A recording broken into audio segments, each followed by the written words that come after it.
I remember being when we were growing up. My dad refers to Njajanjai a lot, but it was always like, oh, Njajanjai is the greatest, was the greatest emperor of all the time. He is your great grandfather. That's really all we know about him. I mean, me, that's all I know about him. He is Njai, I am Njai, so we just, fished and obviously made a connection, but I don't know if it's actually true. I've heard Njajan Njai's name many times at school, but I don't really know who he was or what's his story. So there's this guy who came from Arabia with his servant. This is the part I remember. It's not clear what race his servant is. It's not also clear what race the woman is. And so he comes in, he finds this woman, they get married, they have a son. And then he decides, okay, I'm going to leave. His motives are not explained in the story. He has a child and then he decides to leave, and he tells his wife that she should choose her next husband based on his cleanliness, which, as you've mentioned, is more of a thing about being a good Muslim, and being clean is more about the ablutions, and the fact that you have to do them like 5 times a day is what that really means. So basically, there was this guy an Arab guy that came to like a land with his wife, or I don't know if he met his wife there, and then they had a kid, and then the guy decided to go back, I guess, to his country or something like that, I don't remember. And then he asked his wife he told his wife that she could remarry or something if he died, and then she had to like remarry someone that was like really clean, and then he died, sad for him, and then she remarried, and then she decided to marry a servant. Oh my god. Donc l'histoire de Njajan Njai, c'est une histoire que je ne connaissais pas avant et que je découvre avec la proposition de Renée. Et alors, il semblerait que Njajan Njai ce soit le roi du Waalo, donc du royaume du Jolof, et qu'il soit le fils de Ahmoud Ben Aboubakr, et qu'il soit venu d'Arabie. Son père aurait amené et installé l'islam au Sénégal, et ils se sont installés le long du fleuve Sénégal avec son épouse, et il aurait dit à son épouse, ayant dû faire un voyage, il devait faire un voyage, retourner en Arabie, et il aurait dit à son épouse, ce que j'oublie de dire, c'est que quand il arrive et qu'il s'installe le long du fleuve Sénégal avec son épouse, qui a eu ensuite un garçon, il vient avec son domestique, ou en tout cas une personne qui l'accompagne, qui assure le service de la maison. En Wolof, on pourrait dire aussi que c'est son bëkkenek. Et cette personne donc, qui vit avec eux et qui verra grandir son fils, il va dire à sa femme, lorsqu'il devra faire son voyage de retour en Arabie, au cas où je ne revienne pas, ou si jamais il m'arrive quelque chose, ou que je tombe malade, ou que je décède, choisis-toi un époux, celui qui te convient, mais celui aussi qui soit le plus pur possible, et donc qui d'une certaine manière va respecter nos manières et nos pratiques, en islam en tout cas, de purification. Et donc l'épouse ayant une certaine affection pour le domestique et n'ayant vu personne pouvant répondre à ces critères-là, va décider de se marier avec celui-ci. J'ai oublié son prénom, je suis navrée. Et donc elle décide de se marier avec lui parce qu'il répond le plus aux exigences de son défunt mari, qui va décéder d'ailleurs sur le trajet. Et malheureusement, son fils ne va pas apprécier le fait qu'elle épouse le servant ou le domestique de la famille, et il va décider d'aller se plonger dans la mer et de flotter dans la rivière, de se plonger dans le fleuve et de rester là-bas pendant 7 longues années. Donc moi je comprends pas pourquoi ce garçon décide qu'il n'est pas d'accord que sa mère épouse la personne recommandée par le père, que ce soit le domestique, le chauffeur ou qui tu veux. Et Oh no, man. What I can say is that I'm probably sure that all that started way before we talk about Islam, or because I'm not even comfortable with how we all are okay with like how we are embracing Islam without even questioning it. It's kind of a colonization too. And yeah, the fact that we embraced it and loved it that much maybe had influenced the memory of all the things that existed before. Regarding our cultures and how we were ruling society at that time, how we were living. But I won't be really able to give an idea of a date or period of time. But it's definitely before this whole Islam and then colonization by the French and all that. And her son was like, "No, mom, you're not going to marry a servant." So she did, but he left. And then he decided to throw himself into the river because his mom married a servant. Okay, that's really wise.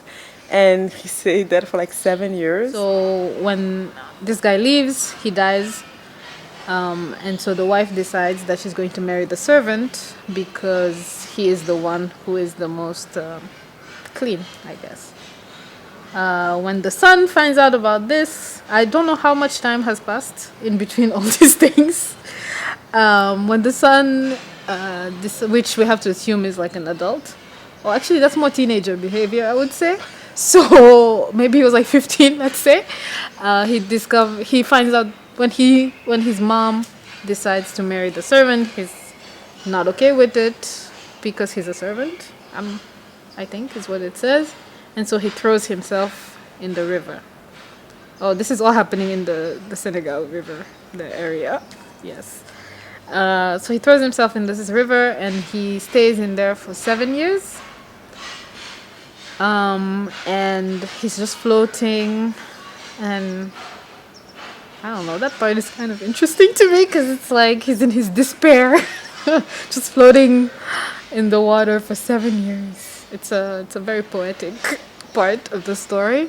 Et donc il est dans le fleuve Sénégal, donc pendant plusieurs années, et il est dit qu'il dérive dans le fleuve et qu'il ne sort du fleuve et qu'il n'est en contact avec les personnes ou les populations que quand il voit des enfants sur la plage qui se disputent leurs poissons, parce que les enfants pêchent le long de la rivière plutôt, et ils vont souvent avoir les fils de leur canne à pêche qui vont s'emmêler, et donc au moment de sortir le poisson de l'eau, ils ne sont plus en mesure de dire ou de savoir à qui appartient tel ou tel poisson. Donc il va leur montrer comment lancer la canne à pêche et lancer le fil, et surtout comment veiller à ce qu'on puisse, le moment venu, quand il s'agit de sortir le poisson de l'eau, distinguer celui à qui le poisson appartient. Et donc Then he met some kids that decided they wanted to fish and then they didn't know how to fish, and then he decided to mansplain how to fish. And then they were able to catch a fish, and then the kids went back to the village, and then they told the other people in the village that this man came and explained to them how to catch a fish. And then the village people, I guess they were all stupid and they decided to make this guy their king just because he knew how to catch a fish. That's something I need to explore. I need to find out what that means. Because it's funny, people in the general belief, kind of, it said that Wolof doesn't exist. It's not an ethnical group, and I don't agree at that at all. Like at school, in the street, people will be arguing, saying, no, you are not Wolof, you are Lebu, because Wolof doesn't exist. Like, no, dude, I'm Wolof. I'm Wolof. It's a proper ethnic group. So yeah, that idea of, okay, I exist, I am Wolof, but people don't really get it or don't really consider it as a thing. But it also might be our fault of not knowing it better, knowing the culture better. Because all the rituals and some beliefs that I know are very similar to the Lebu culture. But I can see the differences when I'm practicing it and stuff. But yeah, that's I think the young generation of Wolof should be exploring the culture more, and yeah, make it seen better, so that we could be considered as a proper ethnic group and not only a language. And then he finds these kids at some point who are having a disagreement about who caught which fish. And so he decides to stop and explain to them how to mark the fish so that they know who fished what. And then when the adults of the village find out about this, they're like, this man is very wise, so we should have him as our leader. But he wasn't talking. I don't know where this comes in, actually. I didn't remember him saying he wasn't talking anymore. And they caught him, and then he decided to stay silent. And then a lady decided to trick him to talk. And she tried to do something with the cooking, with some stoves and stuff, I don't know. And then he couldn't stay silent, he had to speak to show everybody that he was smart, and then he did. Et donc, il semblerait que les adultes du village, aient eu vent de cet homme poisson, ou de cet homme qui ne sortait de l'eau comme un esprit ou comme un revenant que pour parler aux enfants, et les conseiller d'une manière positive, et se sont dit, ça pourrait être intéressant d'avoir ce monsieur-là à nos côtés pour nous conseiller, ou en tout cas orienter nos choix et nos décisions. Et donc, ils vont essayer de le capturer. Donc, au lieu de simplement essayer de le rencontrer quand il va venir avec les enfants, ils vont le capturer comme un poisson lui-même. Et ils vont le capturer et ils vont l'amener et ils vont vouloir le forcer à parler parce que le fait d'être capturé l'ayant beaucoup contrarié, il ne va pas s'exprimer. Il va juste rester là à les regarder, à les observer et tout. So they caught him, first of all, in their fishing nets. And then they wanted him to speak, but he wouldn't speak. And he wouldn't lead them. And then, what happened? Oh, then they found a way to trick him into speaking, which is basically they were like, if he sees a woman doing something wrong, he's going to speak up. So they have this woman cook with 2 stones instead of 3 stones. And so her pot is like boiling, like slipping and spilling and all of that. And then he speaks up and is like, you have to put a 3rd stone. And then he realizes he spoke.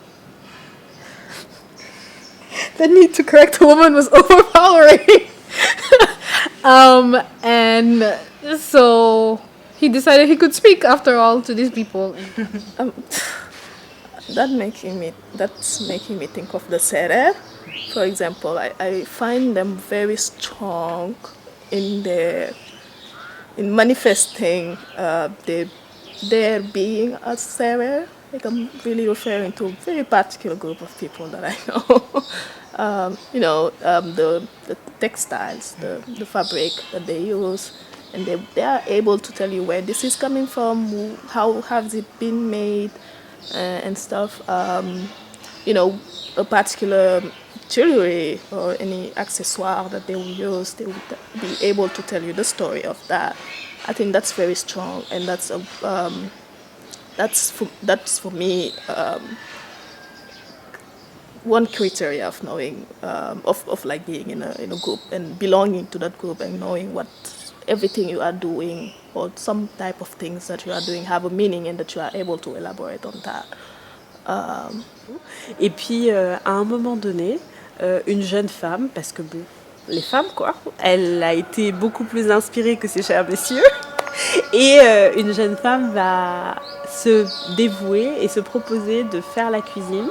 Et elle va proposer donc 2 pierres, si j'ai bien compris, et elle va poser dessus la marmite, et en se disant que le feu va s'allumer et que la marmite va chauffer.